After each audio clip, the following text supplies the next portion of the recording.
예, 오늘 설교 주제는 믿음의 삶입니다. 성도의 삶은 믿음으로 시작되지만 믿음의 과정을 거치면서 믿음이 점점 자라가게 됩니다.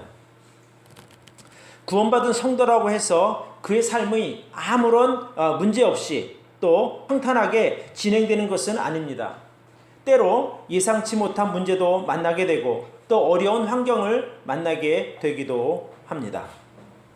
또 그리고 구원받은 성도라고 해서 믿음으로 완벽하게 사는 것도 아닙니다.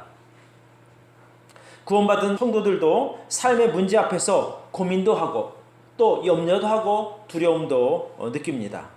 그런 삶의 문제들이 때로 우리 성도들의 마음을 낙심하게 하고 또 실망시킬 수도 있기는 하지만 그러나 그런 것들이 우리의 구원을 취소하거나 성도의 자격을 박탈하지는 못합니다. 오늘 제가 여러분께 말씀드리려고 하는 이 내용은 예수님을 믿는 성도라면 누구나 다 아는 이야기입니다. 아마 한두 번 이상, 서너 번 이상 다 들으신 이야기인 줄로 믿습니다. 자, 보리떡 5개와 물고기 2마리로 5,000명이나 되는 사람들을 배불리 먹이고 남은 조각이 12바구니나 되는 이 이야기는 요한복음에 나오는 예수님의 표적입니다. 요한복음에는 예수님께서 자신이 하나님의 아들이심을 나타내는 여러 가지 기적들을 행하셨습니다.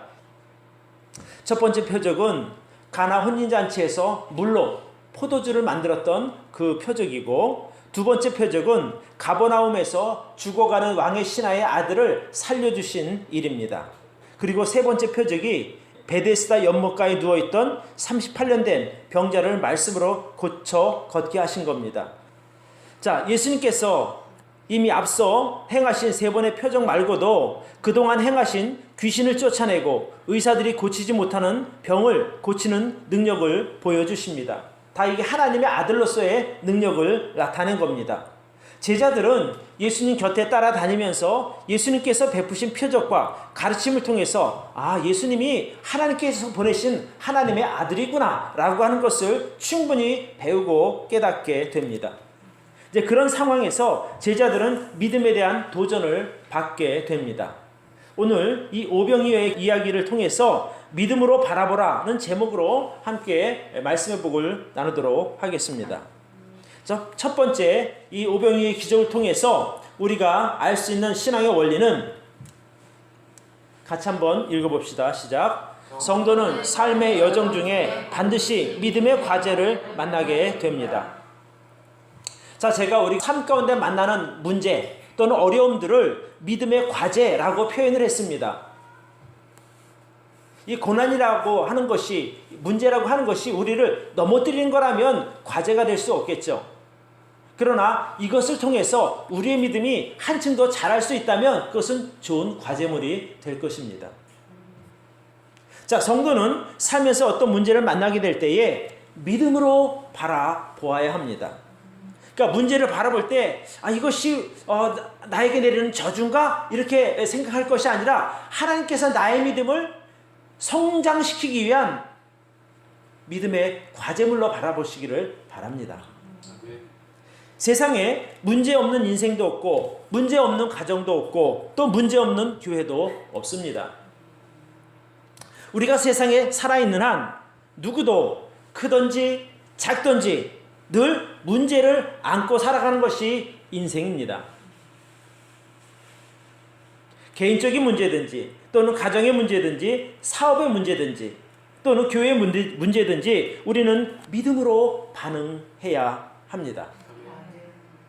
어떤 문제든지 믿음으로 바라보면 반드시 해결책이 보이게 됩니다.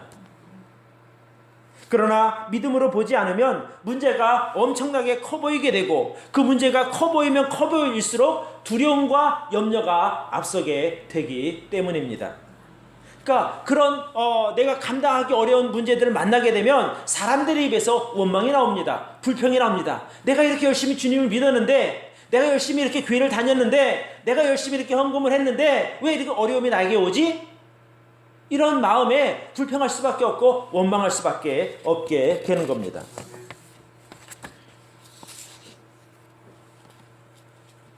그러니까 믿음이 없으면 문제 앞에서 원망과 불평을 하게 된다는 말씀입니다. 자, 이스라엘 백성들이 400여 년 동안 종살이하던 애굽에서 하나님의 도움으로 탈출할 때 이야기입니다.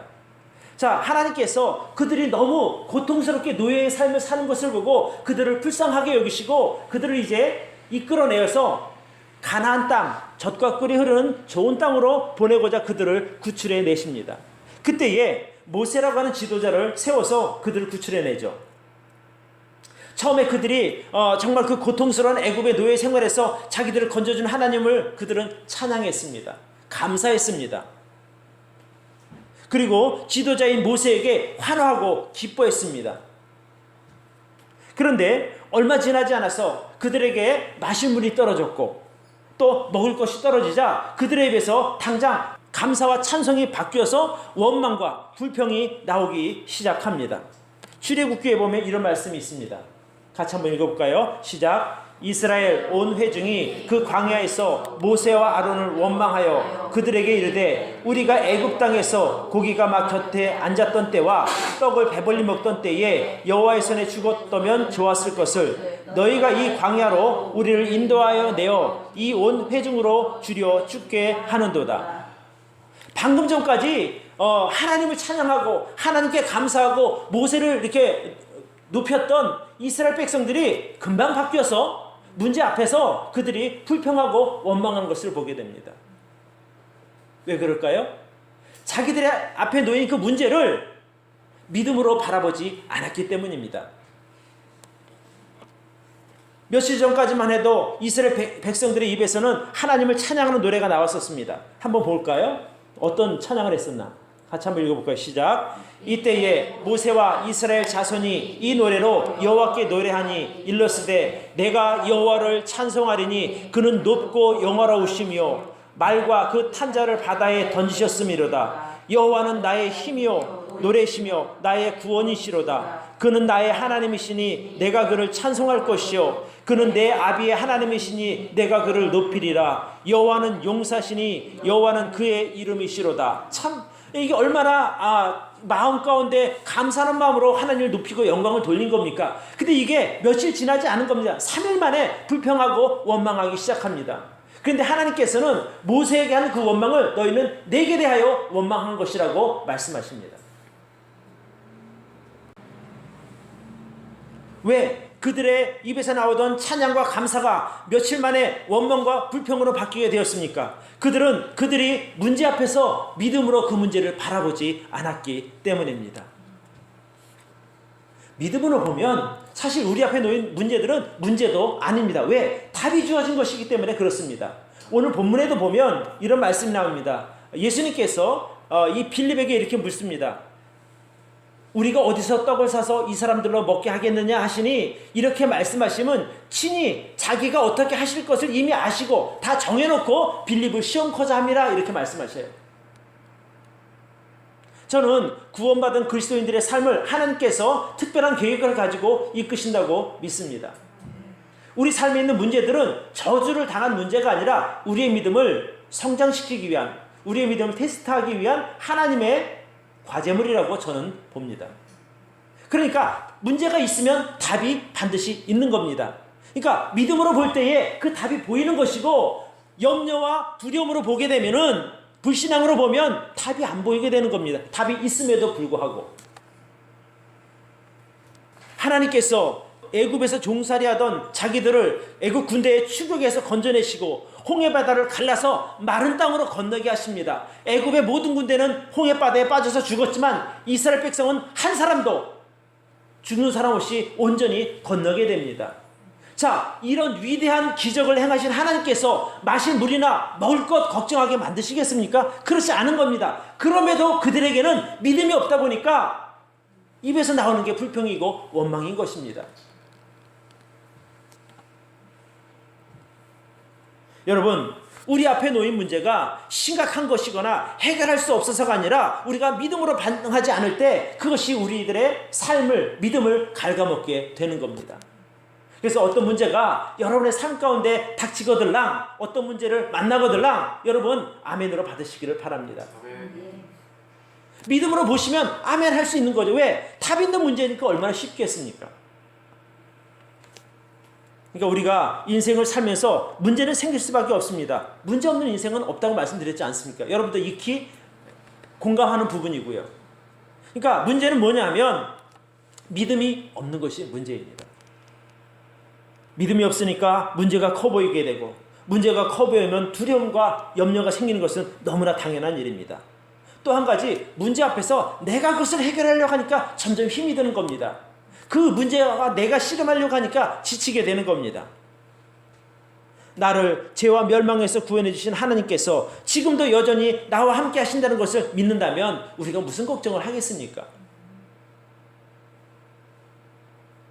부모 품에 안긴 아이가 넘어져도 일으킴을 당하고 상처가 나도 고침을 당하는 것처럼, 치료받는 것처럼 하나님께서 우리가 비록 실수하고 넘어진다 하더라도 우리를 보호하시고 회복시켜 주시고 치료해 주실 줄로 저는 믿습니다. 그러니까 이러한 믿음이 없으면, 이러한 하나님의 보호하심에 대한 확신이 없으면 날마다 걱정할 수밖에 없고 날마다 염려의 삶을 살 수밖에 없는 것이 바로 믿음 없는 사람들의 삶의 모습입니다. 여러분, 마태복음 4장 4절에 여러분도 잘 아는 말씀이 있습니다. 기록되었으되 사람이 떡으로만 살 것이 아니요 하나님의 입으로 나오는 모든 말씀으로 살 것이니라, 이런 말씀이 있어요. 자, 우리가 이 말씀이 믿어지면 우리 앞에 아무리 큰 문제가 다가온다 하더라도 우리는 걱정하지 않습니다. 왜? 세상의 어떤 조건들로 우리가 살아가는 것이 아니라 하나님의 입에서 나오는 모든 말씀으로 살아가니까 우리는 아무 걱정하지 않아도 되는 겁니다. 그렇죠? 근데 이 말씀이 안 믿어지면 아무리 작은 문제를 할지라도 그 문제가 나를 올가매는 것이고 그 문제 때문에 내가 불편하고 잠을 못 이루게 되게 되는 겁니다.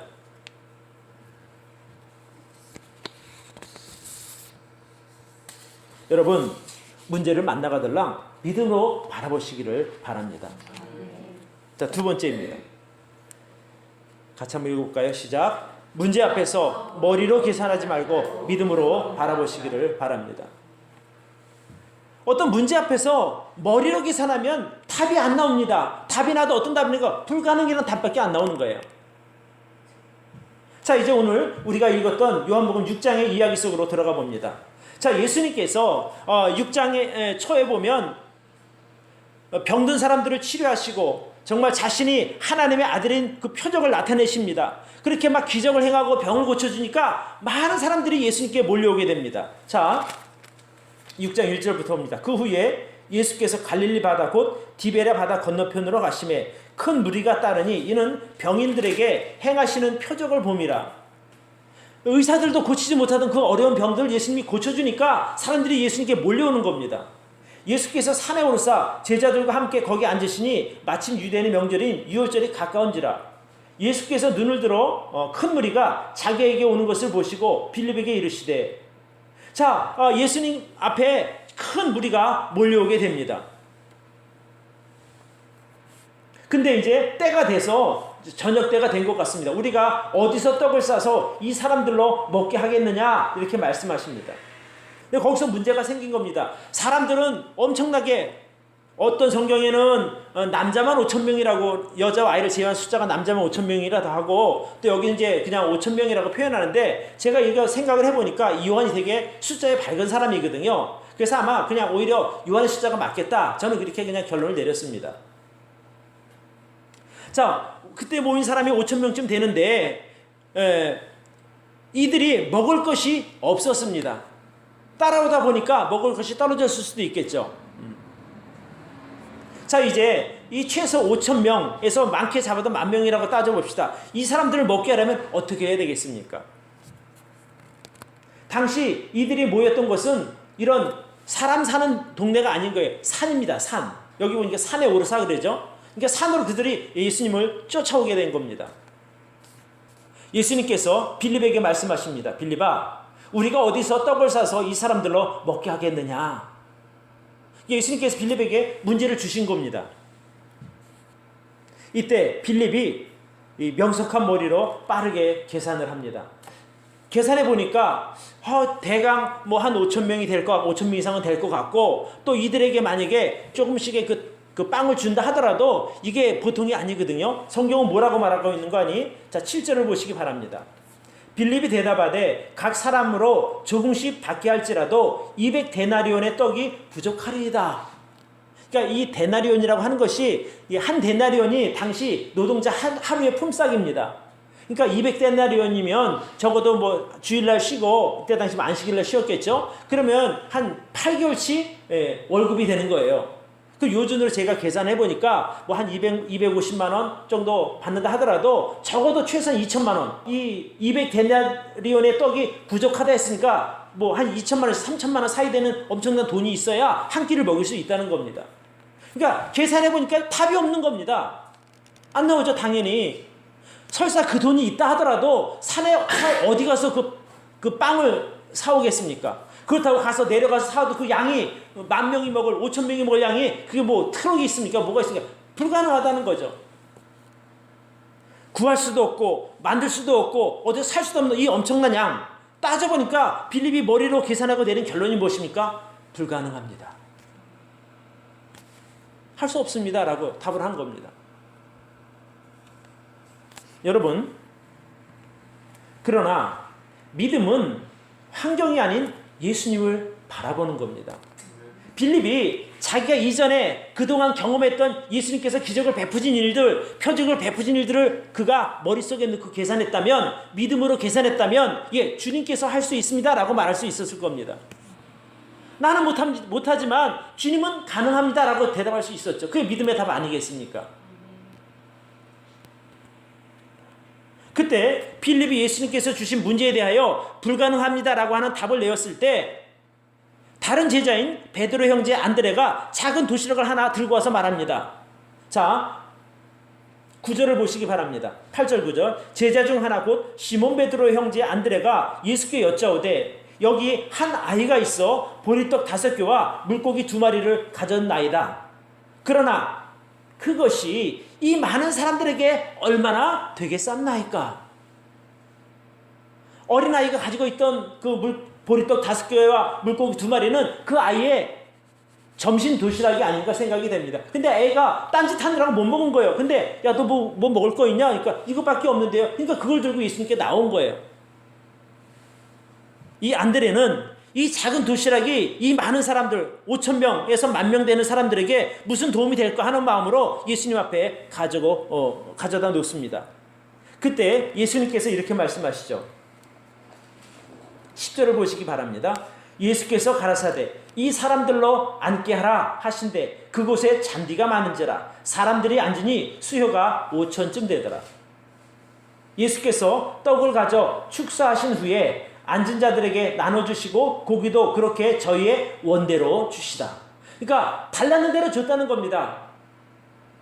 사람들이 배고프면 적당하게 먹지 않습니다. 더 많이 달려고 하는 거예요. 자기가 원하는 대로 다 주는 거예요. 너 몇 개? 3개? 3조각? 뭐 물고기 2마리? 5마리? 원하는 대로 줬다는 거예요.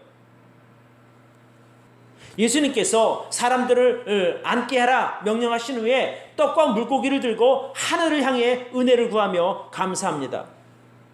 여기 나오진 않았지만 아마 이렇게 기도하지 않을까 싶어요. 하나님 아버지, 오늘도 우리에게 일용할 양식 주심을 인하여 감사드립니다. 이 작은 보리떡 5개와 물고기 2마리를 우리에게 허락하셨으니 이것으로 이 많은 불쌍한 무리들을 배불리 먹게 하여 주시옵소서. 이렇게 기도하지 않았을까요? 축사하시고가 그런 말이거든요. 하나님께 감사하고 은혜를 구하는 겁니다. 그거 주면 아예 한 끼 식사밖에 안 되는데 하나님께 은혜를 구하고 감사했을 때 주신 것을 감사함으로 받았을 때 그 작은 도시락으로 5,000명이 넘는 사람들을 먹이게 된 것입니다. 자, 예수님께서 기도하신 후에 앉은 사람들이 원하는 만큼 나눠주시는 거예요.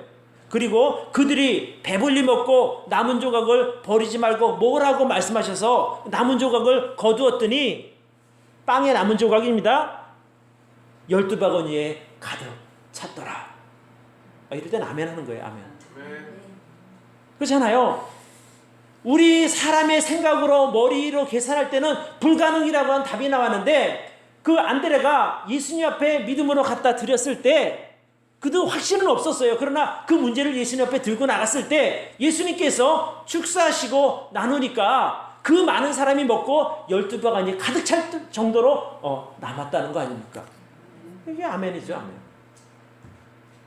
믿음은 환경과 조건을 염두에 두고 머리로 계산하는 것이 아니에요. 계산기로 두들려서는 답이 나오지 않습니다. 그러나 큰 문제든지 작은 문제든지 우리가 그 문제를 예수님 앞에 가지고 가든지 예수님을 바라보면 답이 보이는 겁니다. 사랑하는 성도 여러분, 여러분 지금 어떤 문제 앞에 서 있을 것입니다. 큰 문제든 작은 문제든 어려운 문제든 쉬운 문제든 여러분 문제 앞에 서 있을 텐데 여러분 믿음으로 바라보시기를 바랍니다. 그 문제 앞에서 머리로 계산하고 자기 방법으로 해결하려고 노력하다가는 아무것도 되지 않습니다. 빌립과 같은 답을 도출해낼 수밖에 없는 겁니다. 빌립은 어제까지 이때 당시에 그 전날까지 예수님과 함께 다니면서 예수님 행하신 기적들을 옆에 직접 본 사람이에요. 경험한 사람입니다. 그런데 막상 문제 앞에서 이전에 베푸셨던 예수님의 기적들을 전혀 생각하지 않고 염두에 두지도 않은 겁니다. 만약에 이 빌립이 맞아 예수님이 하나님의 아들이시지 예수님 앞에 모든 불가능한 문제가 없지 어떤 문제 다 해결하실 수 있지 이런 생각만 가졌다면 전혀 다른 대답이 나왔을 거예요. 불가능합니다. 이런 대답은 안 하죠. 예, 주님께서 원하시면 무엇이든지 하실 수 있습니다. 환경 보고 조건 따지고 계산기 두들기니까 원망하고 불평하는 겁니다. 아니 말도 안 되는 얘기를 왜 나한테 이 문제를 던지십니까? 조금 전에 제가 말씀드린 이스라엘 백성들 한번 생각해 보시기 바랍니다. 자기들을 애굽에서 인도해내신 하나님을 바라보지 않은 거예요. 문제 앞에서 그들이. 어떤 문제가 있더라도 하나님이 여기까지 우리 인도하셨는데 이거 뭐 아무것도 아니야 이렇게 했다면 간단하게 해결된 문제인데 그 하나님을 생각하지 않으니까 불평하고 원망하는 거예요. 생각해 보십시오. 우리가 걸어야 할 광야길이 수십 리인데 그 길을 가는 동안 먹을 게 어디 있습니까? 입을 것이 어디 있습니까? 마실 물이 어디 있습니까? 없었어요. 그들의 눈에 보이지 않았던 겁니다. 왜? 불신앙을 가졌기 때문에 그렇습니다. 근데 믿음으로 보면 하나님께서 홍해 바다도 가르신 분인데 물 못 먹여주시겠어요? 실제로 하나님께서 엄청나게 큰 반석을 그들이 광야 생활 가는 동안 내내 따라다니게 하시면서 생수를 공급해 주신 겁니다. 하늘에서 만나를 내려주셨잖아요. 하루라도 굶긴 적 있어요? 없습니다. 아까 그들이 그렇게 불명했죠. 차라리 우리가 애굽에서 가마 옆에서 고기 구워 먹는 게 훨씬 더 낫지 않느냐. 그들이 고기도 실컷 먹게 됐어요. 메추라기 보내주셔서. 믿음이 없으면 이런 것을 생각할 수도 없고 볼 수도 없는 겁니다. 그러나 믿음이 있으면 하나님의 신실하심과 능력을 깨닫게 되고 거기에 의지할 수 있게 되는 겁니다. 믿음이 없으니까 하나님께 불평하고 원망하는 겁니다. 왜 우리를 이곳으로 데려와서 고생시키냐? 차라리 애굽에 있는 것이 더 나을 것 같다고. 이게 말이에요? 말도 안 되는 소리지. 기껏해서 건져줬더니 이런 소리 한다니까요. 이 바보 같은 소리죠. 불신앙의 소리. 제가 오늘 이 말씀을 준비하시면서 우리 교회 성도님들을 생각해 봤어요. 왜 하나님께서 여러분들을 이렇게 작은 향기나무 성서 침례교회로 인도하셨을까? 왜 인도하셨다고 생각이 들어요? 정도 수도 적지, 잘난 목사도 아니지, 시설도 뭐 별거 보잘것없는 이 교회로 왜 보내셨는 거예요? 고생시키려고? 가서 죽도록 고생 좀 해봐라.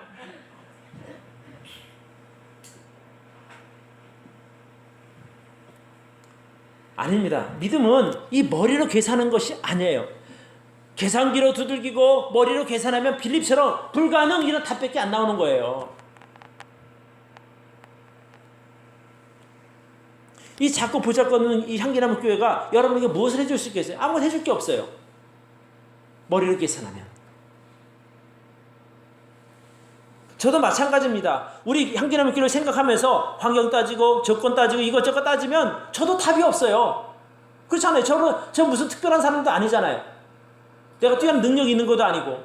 특별하시죠. 아니요. 그러니까 믿음으로 보지 않으면 저도 답이 없다는 겁니다. 믿음으로 보니까 답이 보인다 이 말씀이죠. 여러분 왜 여기에 보내셨을까요? 여러분도 믿음으로 보지 않으면 답이 안 보이는 거예요. 하나님 나 미워하시나? 죽도록 고생시키려고 여기 보내셨나? 아니에요. 예수님을 여러분이 바라보시고 이 교회의 주인이 누구라고요? 예수님이에요. 머리가 누구라고요? 예수님이에요. 그 예수님 바라보시면 답이 나오는 거예요. 아마 이렇게 말씀하시지 않을까 이런 생각이 들어요. 아무개야 너 나와 함께 요즘 보기 힘든 우리 바른교회 한번 세워보자. 나랑 같이 예수님이 말씀하시는 거예요. 그때 아멘. 예수님 바라보면 답이 나오는 거예요. 간단하죠. 그게 믿음입니다. 믿음은 환경이나 조건을 보는 것이 아니라 바로 예수 그리스도를 바라보는 겁니다. 자, 세 번째. 같이 한번 읽어볼까요?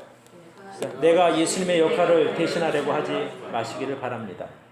여러분, 이 교회의 주인은 예수님입니다. 이 교회의 머리가 예수님입니다. 저나 여러분이나 교회 지체들입니다. 그렇게 믿으시죠? 자, 우리가 예수님을 교회의 머리로 인정하고 주인으로 모셨으면 우리 예수님께 모든 것을 맡겨야 하는 겁니다. 예수 그리스도가 우리 향기나무 성서 침례교회의 참 머리가 되시고 이 교회가 주님의 몸된 교회라는 것이 분명하다면 우리는 그분에게 모든 것을 맡기고 따라가야 하는 겁니다.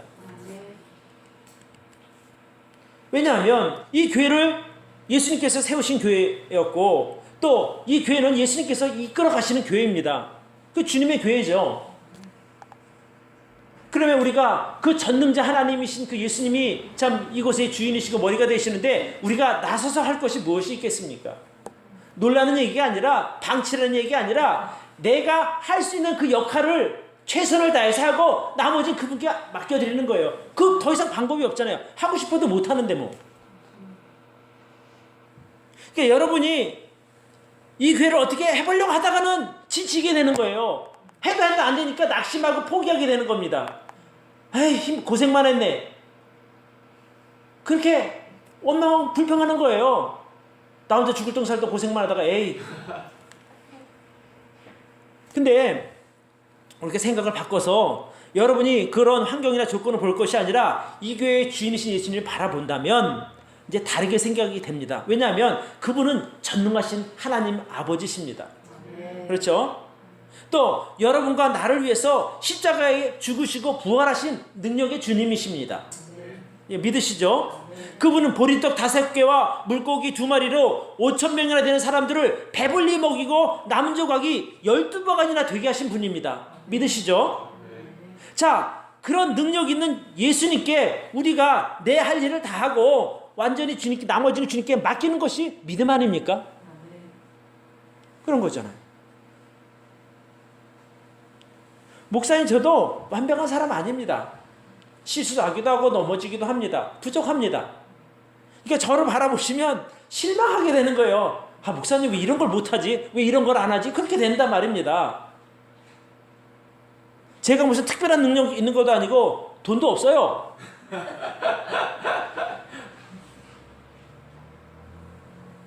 또 사람을 이렇게 탁 끌어모는 그런 재주도 없습니다. 그냥 내가 할 수 있는 거라면 하나님께서 내게 맡겨주신 사명, 성경에 기록된 하나님의 말씀대로 설교하고 또 그렇게 가르치는 것밖에는 제가 할 수 있는 게 없어요. 또 이 교회를 위해서, 여러분을 위해서 기도하는 것 말고는 제가 할 수 있는 것이 없어요. 그러니까 그 일에 제가 최선을 다하고 나머지는 주님께 맡기는 겁니다. 그게 제가 할 수 있는 최선의 길이에요. 그러니까 바꿔 말하면 여러분도 똑같죠. 여러분이 믿음으로 할 수 있는 만큼 최선을 다해서 하나님께 믿음으로 드리고 교회를 섬기고 나머지는 주님께 맡기는 겁니다. 그 이상의 방법이 없잖아요. 제가 뭐 적당하게 눈치 보고 하고 쓱 빠져라 이런 말 아닙니다. 최선을 다해서 힘이 지나도록 섬기되 나머지는 내가 하지 못하는 부분은 주님께 맡기는 것. 이것이 믿음으로 주님을 바라보는 겁니다. 나머지 주님께서 이끌어 가시죠. 뭐 주인이 예수님이지 우리가 주인이에요? 안 되면 예수님 책임해요. 그렇잖아요. 우리가 최선을 다하고 나머지 주님께서 이끌어 가시는 것을 믿는다면 저는 그렇게 믿어요. 아니면 주님께서 나에게 사도 바울 같은 능력을 주시든가 아니면 베드로 같은 능력을 주시든가 엘리야 같은 능력을 주셨을 텐데 그러지 않은 것을 보면 주님께서 책임질 테니까 너 맡겨진 일만 잘해 이렇게 말씀하시는 걸 저는 받아들이는 겁니다. 마찬가지로 여러분의 인생의 주인도 예수 그리스도이십니다. 하나님께서 여러분들을 구원해 주실 때는 다 이유와 정해진 계획이 있습니다. 그죠? 여러분들의 인생을 하나님께서 선한 계획 가운데 이끌어 간다 이 말입니다. 우리가 그것을 믿는다면 내 가정에 있든지 사업을 하든지 하나님께 맡기는 믿음이 생길 줄로 믿습니다. 내가 하려고 하면 얼마나 복잡하고 어렵습니까? 인생은요 계산 사람마다 다 다르니까 정답이 없어요. 그럼 이 복잡한 인생을 어떻게 안전하게 살아가느냐 말입니다. 결국 주님 믿는 믿음으로 살아가는 것 아닙니까? 주님께서 내 형편 잘 아시고 내 인격, 내 상황 모든 거 너무나 잘 아시니까 거기에 합당하게 이끌어 가실 줄로 믿습니다. 이게 우리를 향한 믿음이에요. 자기 가진 조건 따지고 환경 생각하고 머리로 계산하다 보면 점점 복잡하고 어려워지는 것이 믿음 생활입니다. 그렇게 하면 여러분만 힘들어요. 여러분의 인생은 주님 것입니다. 예수님의 것입니다. 그래서 예수님을 주인으로 모셨으면 그분에게 책임을 지우는 거예요. 주님께서 내 인생의 주인이니까 주님께서 알아서 인도하십시오. 주님께서 날 이끌어 주십시오라고 그 말씀드리고 우리 제가 뒤에 따라갈게요. 이러고 가면 되죠 뭐. 문제는 내 인생의 운전대를 내가 잡고 가려고 하는 거예요. 그러면 자꾸 이제 어긋나게 되는 겁니다. 우리 인생의 주인은 누구라고요? 예수님이세요. 그러니까 예수님이 이끌어 가시게 우리가 믿음으로 맡겨두고 우리 그 뒤 절레절레 따라가면 되는 거예요. 자꾸 내가 예수님 역할을 대신하려고 하다 보니까 힘들어지는 거예요. 내가 예수님이 아닌데 어떻게 예수님 역할을 대신하려고 하느냐 말입니다. 저는 주님만 믿습니다. 주님께서 시키는 대로 주님께서 인도하신 대로 제가 믿음으로 따라가겠습니다. 제 인생을 선하게 인도해 주십시오 라고 따라가는 삶, 이것이 믿음의 삶입니다. 어떤 문제가 여러분 앞에 놓였든지 간에 여러분 머리로 계산하지 마시기 바랍니다. 믿음으로 바라보시기 바랍니다. 예수님을 바라보고 믿음으로 구하면 답이 보이는 겁니다.